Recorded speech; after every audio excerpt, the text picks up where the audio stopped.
बिस्मिल्लाहिर्रहमानिर्रहीम। अस्सलामु अलैकुम नाज़रीन। 21 अक्टूबर को नवाज़ शरीफ साहब वापस वतन पहुंच रहे हैं। नवाज़ शरीफ साहब जो कि कुछ अरसे के लिए यहां से बेल लेकर गए थे कि इलाज करवाना है, फिर लंदन जाकर सेटल हो गए। इमरान खान साहब की हुकूमत थी जब नवाज़ शरीफ साहब यहाँ से गए थे। अब वापस आ रहे हैं तो नवाज़ शरीफ साहब का अपना ही दौर हुकूमत समझें, क्योंकि अब पीडीएम की गवर्नमेंट थी, अब वो ख़त्म हुई है। तो जो निगरान सेटअप बैठा है वो भी उनकी मर्ज़ी से बैठा है, तो उनकी अपनी ही गवर्नमेंट समझे।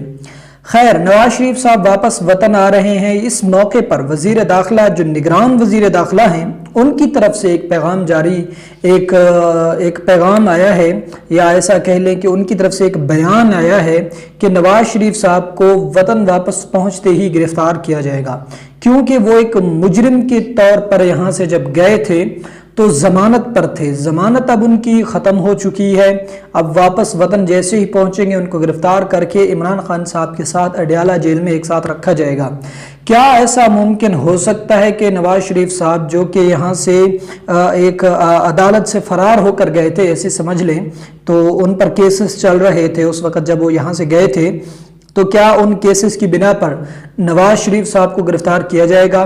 क्या उन केसेस की बिना पर नवाज शरीफ साहब को इमरान खान साहब के साथ अडयाला जेल मुंतकिल किया जाएगा? उनको भी वहां अडयाला जेल में रखा जाएगा या नहीं रखा जाएगा? अब सवाल पैदा होता है, क्या सिक्योरिटी इदारे, क्या पुलिस, क्या दूसरे इदारे उनको गिरफ्तार करने में कामयाब होते हैं या गिरफ्तार करते हैं, नहीं करते? ये तो खैर आने वाले वक्त बताएगा। मगर नून लीग में इस वक्त सख्त जो बयानिया है वो काफ़ी बढ़ाव चढ़ाव इख्तियार कर गया है। वज़ीर दाखिला के इस बयान के बाद काफ़ी नाराज़गियाँ पैदा हुई हैं और वो इस बयान को मुतज़ाद बयान और उनकी ज़ाती राय कह रहे हैं। लेकिन आने वाला वक्त बताएगा क्या वाकई ही वज़ीर दाखिला साहब अपने इस बयान पर अमल दरामद कराने में कामयाब होंगे या नहीं होंगे। 21 अक्टूबर को देखते हैं।